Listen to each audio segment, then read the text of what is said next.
चेतन गौतम जी से मेरा निवेदन है, राहुल से मेरा निवेदन है, मंच की ओर आ जाए। रुतबा प्राप्त कर लेता है, उनके साथ रहकर हम जैसे लोग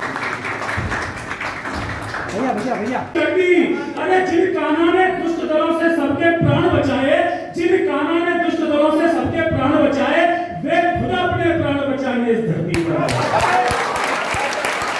जिन कान्हा ने दुष्ट दलों से सबके प्राण बचाए, वे खुद अपने प्राण बचाने इस धरती पर आए। तो चलो धौलपुर की मस्ती में होकर के निर्भय डोलो, चलो धौलपुर की मस्ती में होकर के निर्भय डोलो और दोनों हाथ उठा करके मचकुंड राज की अंधियार में 100 सदी बहा दूंगा, तुम्हारे प्यार में 100 सदी बहा दूंगा, मैं अपनी नेकियों से हर बदी बहा दूंगा, बना दो अपनी तालियों से रास्ता मेरा, बना दो अपनी तालियों से रास्ता मेरा, मैं गीत और गजल की नदी बहा दूंगा, मैं गीत और गजल की नदी बहा दूंगा।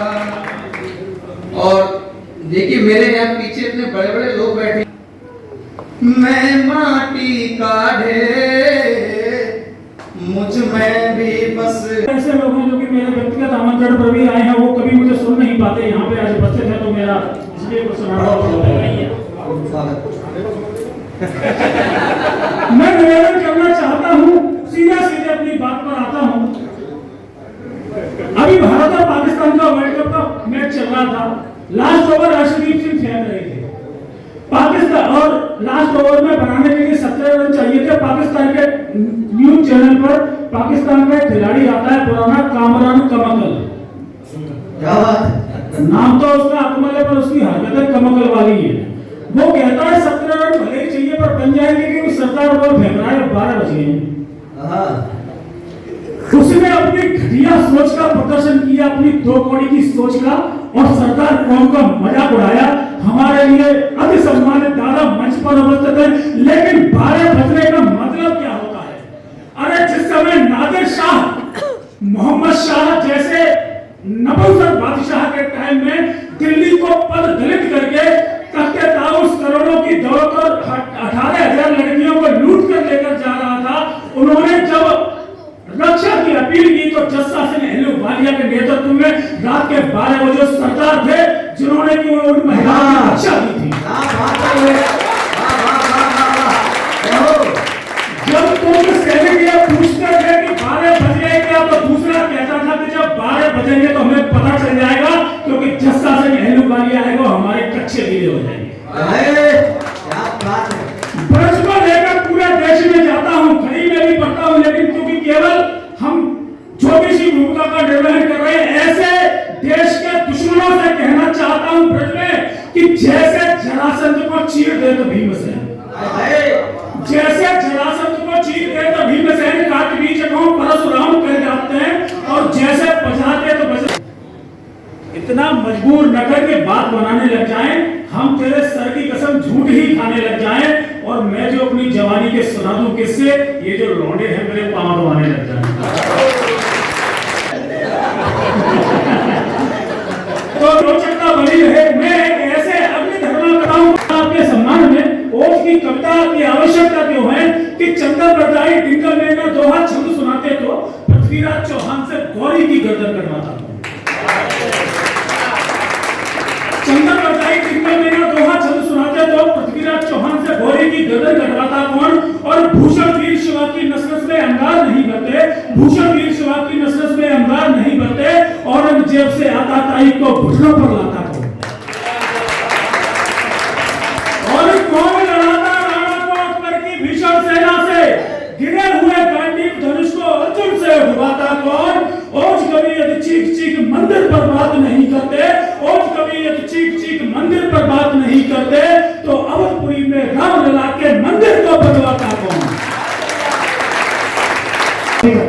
पूजन अधूरा रह जाए अगर चंदन के संग रोली न हो, जीवन के रंग दिखेंगे नहीं यदि मन की आंख खोली न हो। पूजन अधूरा रह जाए अगर चंदन के संग रोली न हो, जीवन के रंग दिखेंगे नहीं यदि मन की आंख खोली न हो, और सूना सा जीवन हो जाए अगर जीवन में हम जोली न हो, और वो महफिल कोई महफिल नहीं जिसमें कवि की ठिठोली न हो, जिसमें कवि की मैं सभी आदरणीय उपस्थिति को प्रणाम करता हूं। और दोस्तों, बात संवेदना की हो रही है, मैं संवेदना का कवि हूं, गजलें लिखता हूं।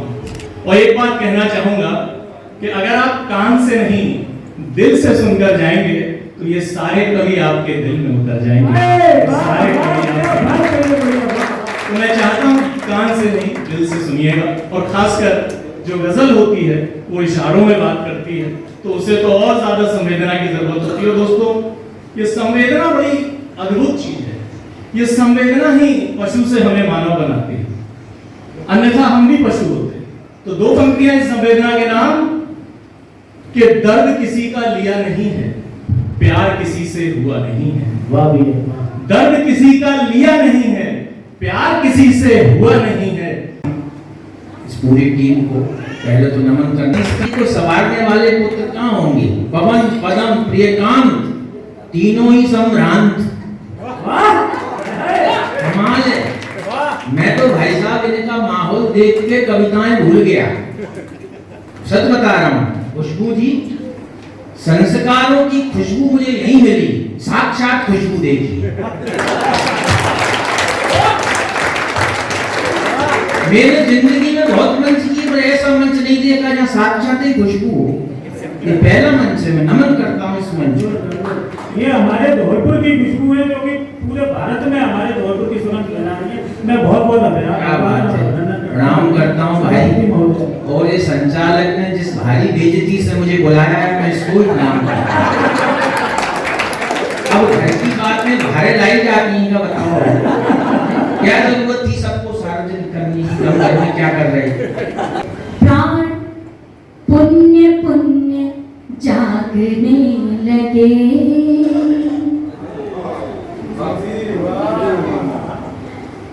प्रारंभिक पंक्तियां भगवान राम के चरणों में समर्पित कर रही हूँ, उसके बाद ब्रज को समर्पित करूंगी क्योंकि मुख से वही पंक्तियां निकल गई हैं। तो अब जो निकली हैं तो उन्हीं को पूर्ण कर देती हूँ, उसके बाद ब्रज को समर्पित।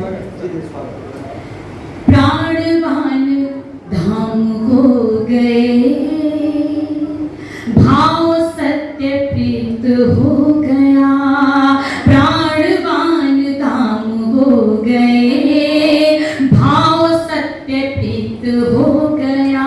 इतनी सी भूमिका है कि कुछ लोगों ने ये कहा कि भगवान श्री राम का वहां जब प्रतिष्ठा की गई 500 वर्षों की प्रतीक्षा के बाद, तो ये कहा गया कि जिस काल बहुत भावुक हो गए। पवन ने इतना शानदार पढ़ दिया, गुरुजी भावुक हो गए, आ गए और काफी आशीर्वाद उन्होंने दिया। मेरे गुरुजी अगर होते, मेरे को सुनने के बाद भागने लग जाते।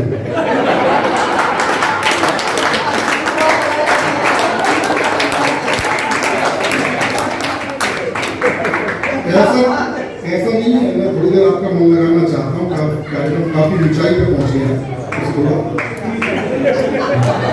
थोड़ी देर आनंद लीजिए। मैं हंसाने का काम करता हूँ, पूरी दुनिया में जाता हूँ, 17-18 देशों में गया हूँ। गुरुजी आप माफ करना, आप भी कविताएं लिखते हैं, जैसा कि बताया आपने, आपको भी याद आ गया था कि कविता, लेकिन आपने कविता सुनाई नहीं। क्यों नहीं सुनाई?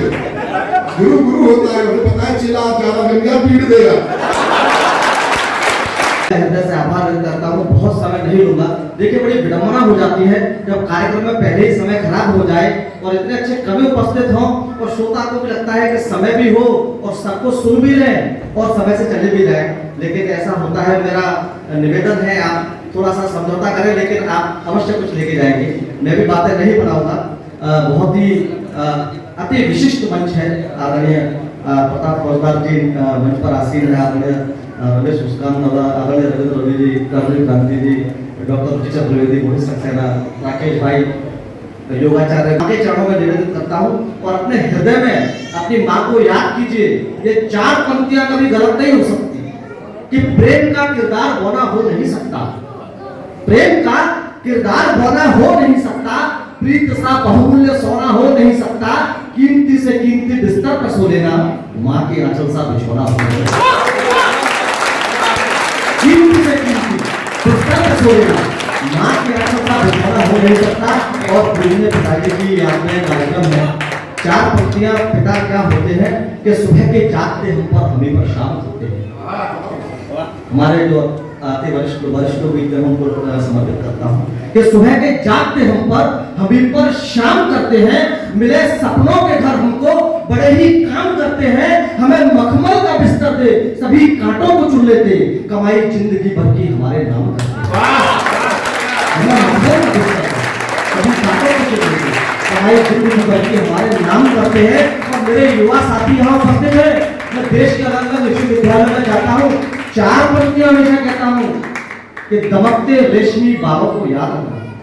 आदरणीय कि दमकते रेशमी बालों को याद रखना, सुर्ख गुलाबी गालों को याद रखना, महबूब को इन आंखों में बसाना, मगर पिता के हाथ के छालों को याद रखना। महबूब को इन आंखों में बसाना, पिता के हाथ के छालों को याद रखना। मैं आपसे कैसे बात कर सकता हूँ? लेकिन लोगों का प्रेम है जो उमड़ कर के आ रहा है। हमारी पंक्तियां घटा और कीमती से कीमती बिस्तर पर सो लेना, माँ के आंचल सा बिछोना हो जाए। माँ के आंचल सा बिछोना हो नहीं सकता।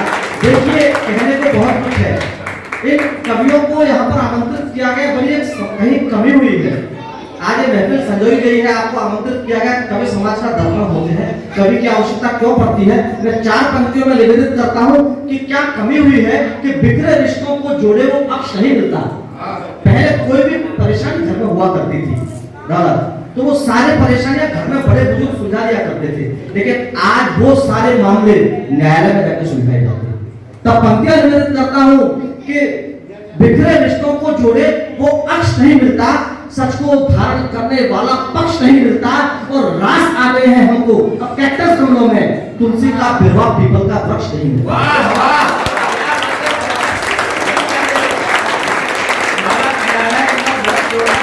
बहुत बहुत आभार बेटा। तुलसी का बिरवा पीपल का वृक्ष नहीं मिलता। देखिए हमें अपने बड़ों को संजोने की आवश्यकता है।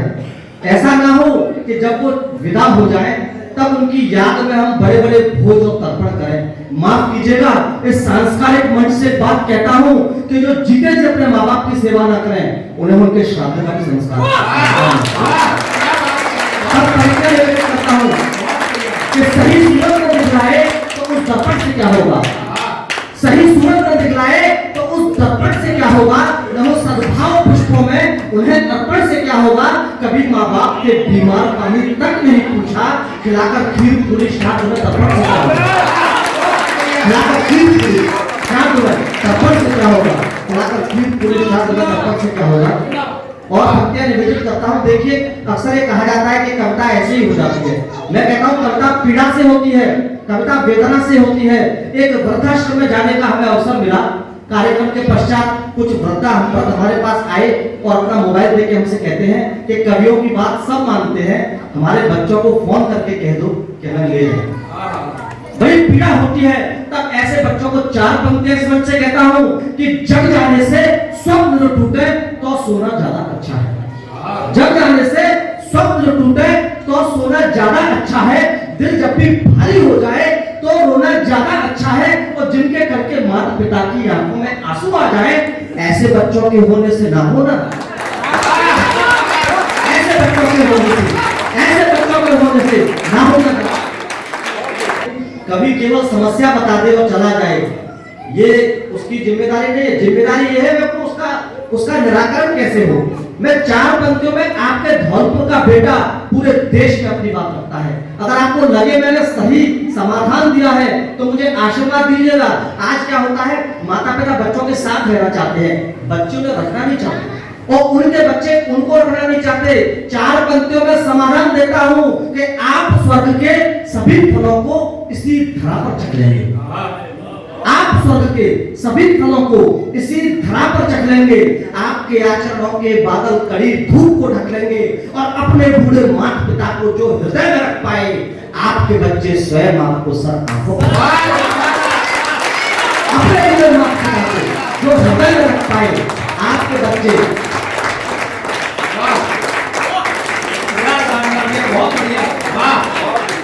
होता है तो इतना अच्छा नहीं लगता है, वो तो लगता ही है, लेकिन जब घर में अपने इतना स्नेह दें तो मन आत्मघोर हो जाता है।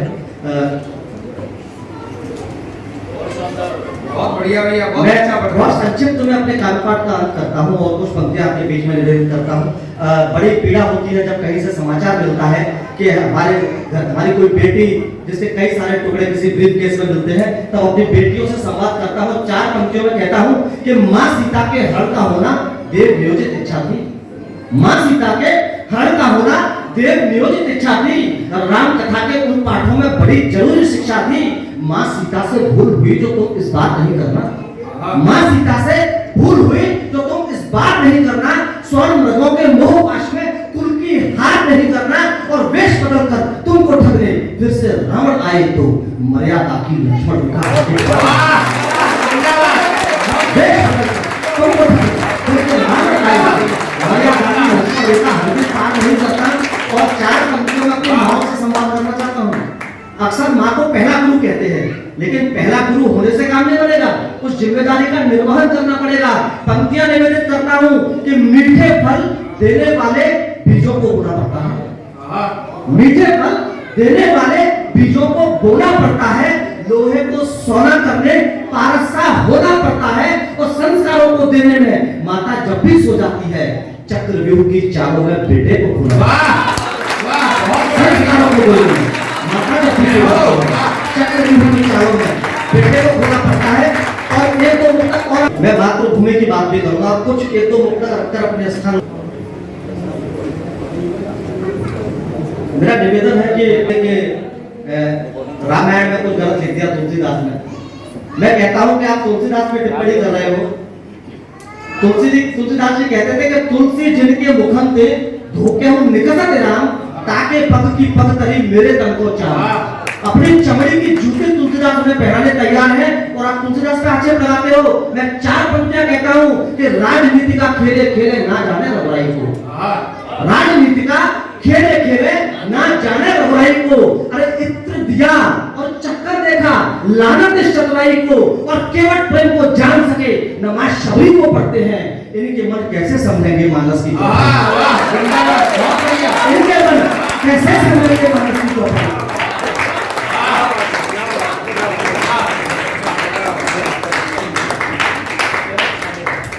आप क्या करोगे? अपनी खिड़की खोलोगे, दरवाजे खोलोगे? खिड़की और दरवाजे खोलने का समय है। मैं कहता हूं कि चलिए मैं धर्महीन रथ के पहिए का बहुत श्रृंखला लंबी है, मैं छेड़ना नहीं चाहता कि धर्महीन रथ के पहिए का पथ में रुकना निश्चित है। धर्महीन रथ के पहिए का पथ में रुकना निश्चित है। राम नाम से विमुख हुए शीशों का झुकना निश्चित है। और महावीर हनुमान की पूंछ में आग लगाने वालों सुन लो, सोने हो या चांदी की लंका का फूकना निश्चित है। और अंतिम बंद, लेकिन मन मेरा बहुत है, गीत नहीं पढ़ूंगा, अंतिम बंद निवेदित करता हूँ। और जब लोग ये कहते हैं, आदरणीय सत्येंद्र भाई साहब बीच में बैठे हुए हैं, लोग ये कहते हैं कि राष्ट्र की बात करता है तो ये फलानी पार्टी से आता है, अपने धर्म की बात करता है तो फलाने रंग से आता है। तब 4 पंक्तियां बेबाक से पूरे देश में पढ़ता हूँ, पूरे बेबाकी से, और कहता हूँ कि मेरी बातें तीखी आरी लगती है तो लगने दो। मेरी बातें तीखी आरी लगती है तो लगने दो। सीने में 2 धार कटारी लगती है तो लगने दो। और देश प्रेम को लिखता हूँ मैं, देशद्रोह पर वार करूं, मेरी पोशाकें भगवाधारी लगती है तो लगने दो। बहुत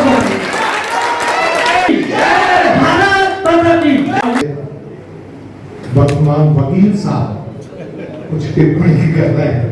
छोटा आदमी हूं, माइक छोटा ही करना पड़ेगा।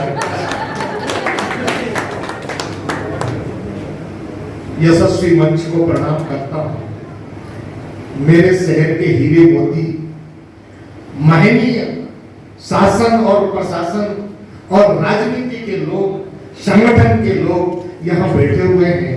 मैं आप सबको सादर प्रणाम करता हूं। मेरे समक्ष बैठे हुए मेरे शहर के समस्त गणमान्य इस मंच को प्रणाम करता हूं। मुझे कतई ये भूल नहीं है कि आप मुझे सुनने के लिए बैठे हैं। मुझे पता है कि आप आदरणीय प्रताप फौजदार जी को हमारे भाई रमेश मुस्कान जी को, आदरणीय छोटी बहन चतुर्वेदी जी को सुनने के लिए बैठे हैं और सुनना भी चाहिए। मैं भी सुनूंगा, मेरी भी इच्छा है, इसलिए मैं फॉर्मेलिटी बस छोटी सी कविता पढ़ूंगा, क्योंकि मैं लोकल का कवि हूँ, आपके अपने बीच का कवि हूँ।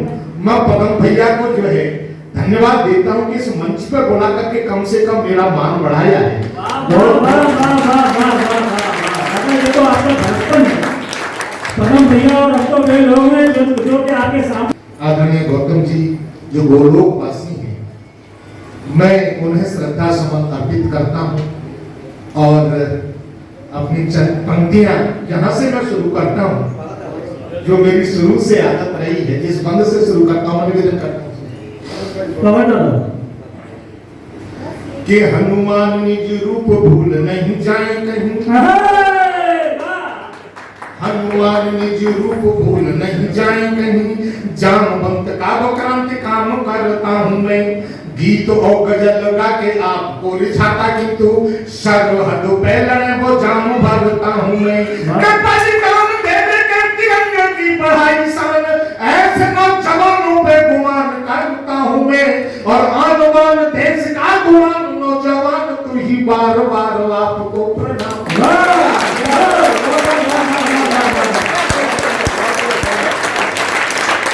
बार बार आपको प्रणाम। और एक बंदर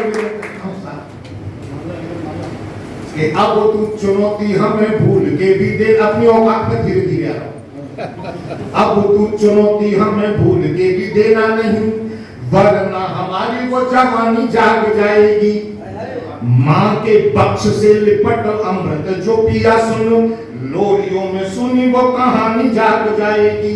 कब भूल में न रहना, ये तिरंगा झुकने न देंगे, जलिया के बाग की रवानी जाग जाएगी। और उंगली पे धार के, उंगली पे धार के, उंगली पे धार के कृष्ण खड़े खड़े हैं कृष्ण। अब जो बोलोगे तो भवानी जाग जाएगी। और एक हम निवेदन करूंगा, ये एक घटना जो आपने 2 दिन पहले देखी है, हाथरस वाली घटना पे मैं एक बंद जरूर पढ़ना चाहूंगा। सुनिएगा, हालांकि मैंने इसमें किसी संत का नाम नहीं लिया। कहना जरूर चाहूंगा कि संत को न मान ज्ञानवंत का न ध्यान कहीं। संत को न मान ज्ञानवंत का न ध्यान कहीं, पूजते असंत गुणवान बन जाते हैं, पूजते असंत गुणवान बन जाते हैं। ढोंगी बापा खंडियों की लगती हैं मंडियां, जो जाल में फंसा के धनवान बन जाते हैं। क्या लुटती है भोली वाली जनता ढकोसलों में, लुटती है भोली वाली जनता ढकोसलों में, पदरज हेतु समस्थान बन जाते हैं।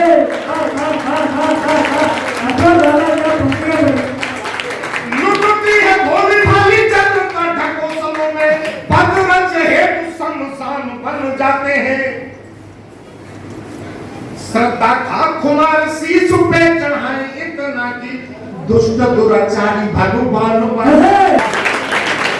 श्रद्धा का खुमार इतना चढ़ा दे शीश पे कि दुष्ट दुराचारी भगवान बन जाते हैं।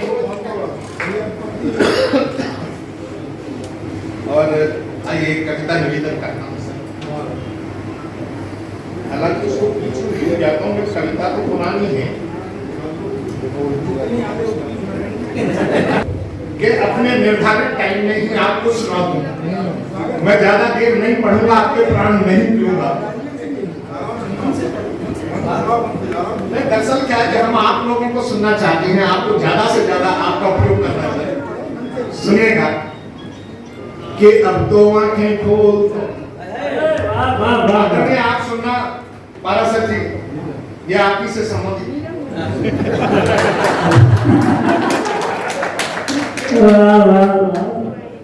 कि कि अब तो आंखें खोल दो, अब तो आंखें खोल दो, अपनी ताकत तोल दो, डमरू का स्वर बोल दो, सेना की जय बोल दो, डमरू का स्वर बोल दो, सेना की जय बोल दो।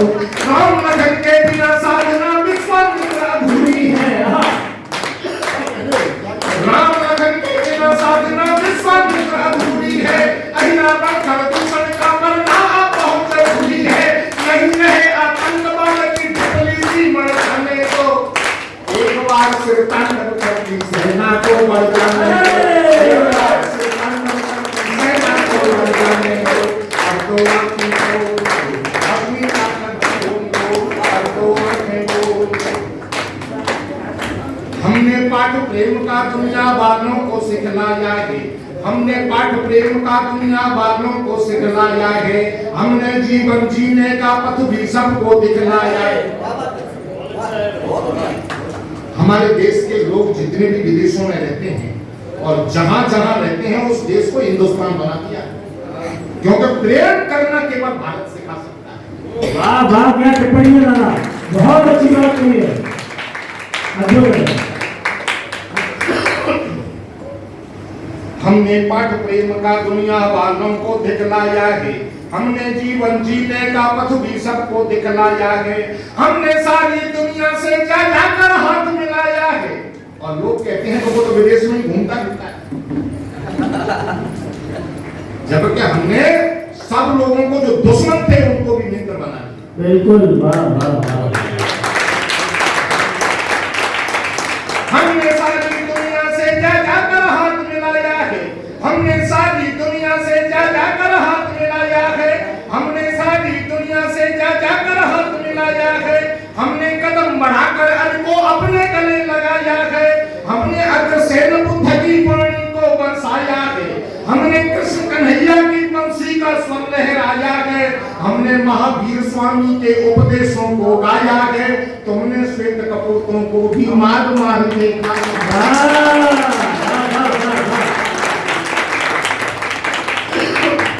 तुमने श्वेत कपूरों को भी मार मार के खाया है। हमने बार बार समझाया एक नहीं मानी तूने, हमने प्रेम का साथ पिलाया कायरता जानी तूने। मत भूलो हम मुरली के संग चक्र उठाने वाले हैं, मत भूलो हम मुरली के संग चक्र उठाने वाले हैं। जल्लादों की औलादों का वंश मिटाने,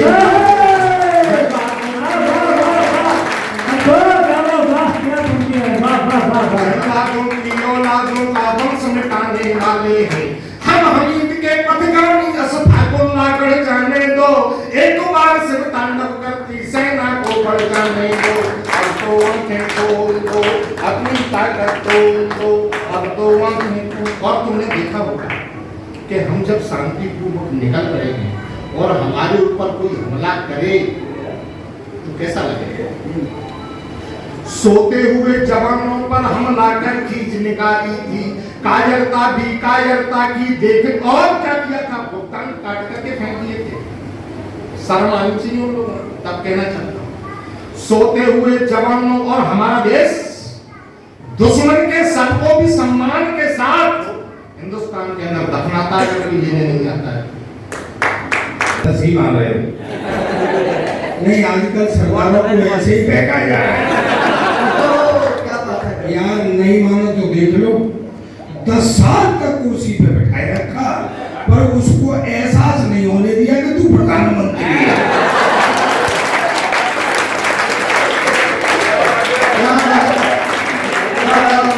मंच को प्रणाम करता हूँ, आपकी पावन उपस्थिति को मेरा प्रणाम, और मैं श्रद्धेय राम प्रकाश जी की स्मृति को प्रणाम करता हूँ।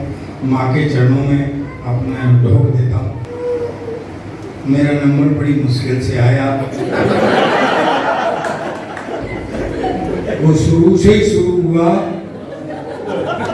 हमको सरदार प्रताप फौजदार तक पहुंचना है,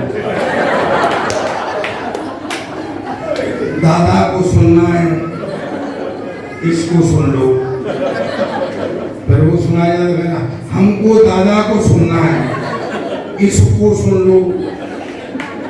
पहली बात तो मुझे ये बताओ आप कि मैं कोई 10-20 किलोमीटर पर बैठा हुआ था।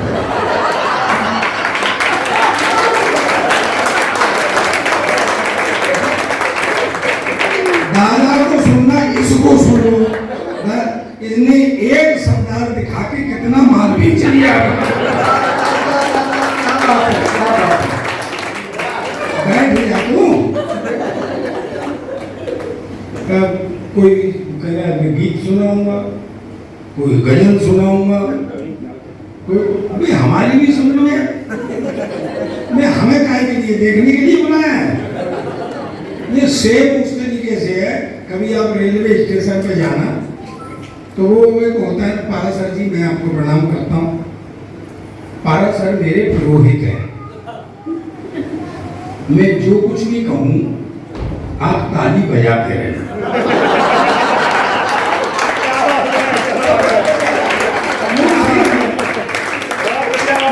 मैं आपको बता दे रहा हूँ, ये शास्त्रों में लिखा है। आप मेरे पुरोहित हैं, मैं जजमान हूँ। जजमान नरक में जाता है तो पुरोहित संग में जाता है।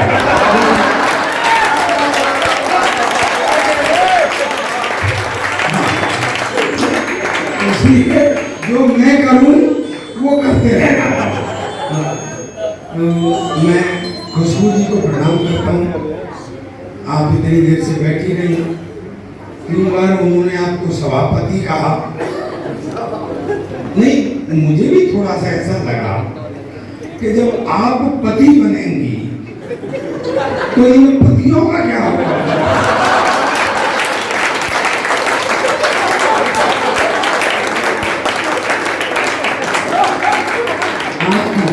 आप हमारे चेयरमैन है। हाँ, चेयरमैन है, बहु में मैं ना।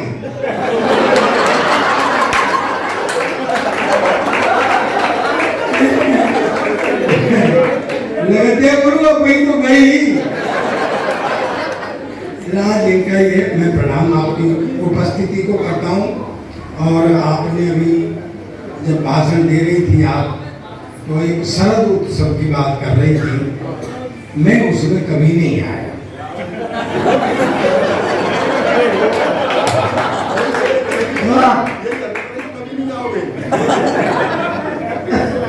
केवल में तो जे कभी कबू ना।